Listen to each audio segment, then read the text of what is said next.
My name is Fumiko Amano. I started painting like 17 years ago. I graduated from college in Wisconsin, and at the time, originally I was going to study theater arts.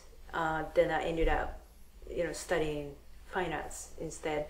The way I started becoming painter was after I graduated from college. The first gallery that I was shown was called the Terrain Gallery in the alley in San Francisco, right nearby SF MoMA. Then at the time, my husband and I were just walking on the street in the alley, and I just happened to find this tiny gallery sign on the street, and that was William Burroughs. That was the biggest influence at the time. The reason for us to be in San Francisco at the time was to learn more about the culture in San Francisco, especially literature-wise. And we were so inspired by Beat Generation writers like Allen Ginsberg and Kerouac. It was a kind of fun rhythm, and that was always about the beat. And I really enjoy reading about their subcultural part of it, but also I really got so into just the letters in the writing, especially when I saw Allen Ginsberg reading, his own poetries, and I was kind of, I loved his poetries, but I was more shocked when I saw him reading, because it was just like you're getting hit by a tiny bomb, like in your heart, and you just felt like so energized every time he was, like almost exploding. And that was a really big sensational experience, and I really had to incorporate that feeling into my painting, and that's how it came about, and actually how incorporate into one of my dream series. So this is also a dream series, and this is one of the 5 pieces that I finished this time. It's from 2010, and with this I tried to use a lot of gold leaf, and also try to, I try to use a lot of the symbols from Edo period, 17th century Japanese traditional symbols, originated from nature. And these are enlarged manga pieces. Again, original sizes are really tiny, and basically just by blowing up the image that I thought it was inspiring, would create a lot of big effect, and especially in the large pieces like this. And also this one particularly has a lot of Japanese writing. It just, to me, it's my own language, and it just meant so much. And sometimes the words themselves have so much impact more than the visual images. So I did that, and also this is very typical silence symbolized in the manga pieces. Like this one indicates that she has a lot of things she wants to say, but then it just has a lot of meaning for her, and so to me, that kind of indicated much more emotional feeling than the words that's written. And those are kind of animated characters. It becomes part of the background. But each part, has its own kind of a drama going on.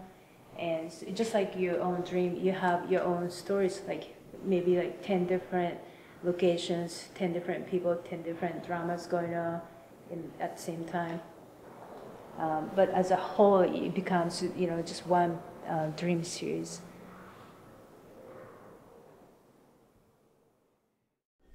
I feel like I'm almost like a DJ of visual images. Basically, the way I feel when I wake up in the morning, something happened, in so many different places within my head. I just want to remember, but I just know the feeling that was left behind. Then I interpret it into different images on the canvas. This is my favorite bookstore. I come in for many different reasons. This is the only place that I could find used Japanese comic books in Los Angeles. And also everything is lined up very nicely, and that's what I like about this place. Visualization of music or sound came as part of my experimental pieces when I was a student at college, 1993. And at the time, I did a live painting, and for that performance, I created 7 yards by 35 yards big painting, like there are a lot of pieces of fabric put together. And at the time, I just used only one music source, which was a German band called Einstudent Neubauten, and their sound was just amazingly industrial. Basically, they collect all the scraps, metals from the street, and then create the musical instruments, and then create music. And so, for them to make music,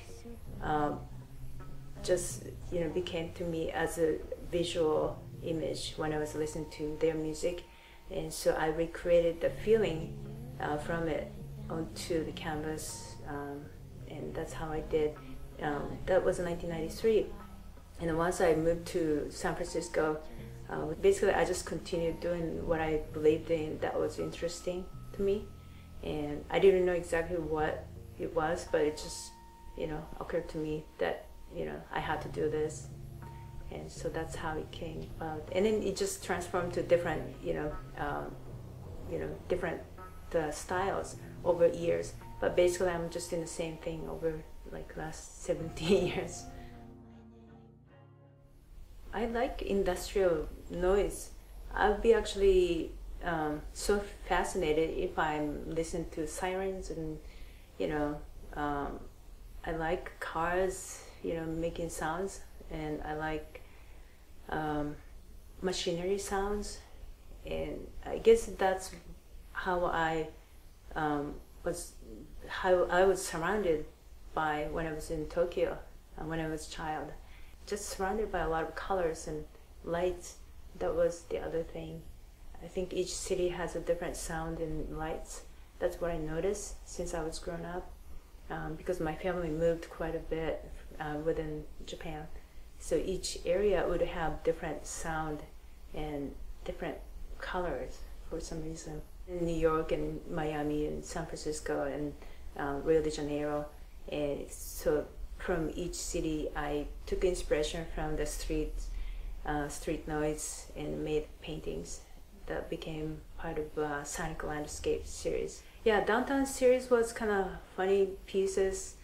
I shouldn't say funny, but it's my favorite series. It's collage pieces, and usually I use origami paper, and basically I tear them up and just kind of place them. It's almost like me as a kid, playing with the bricks.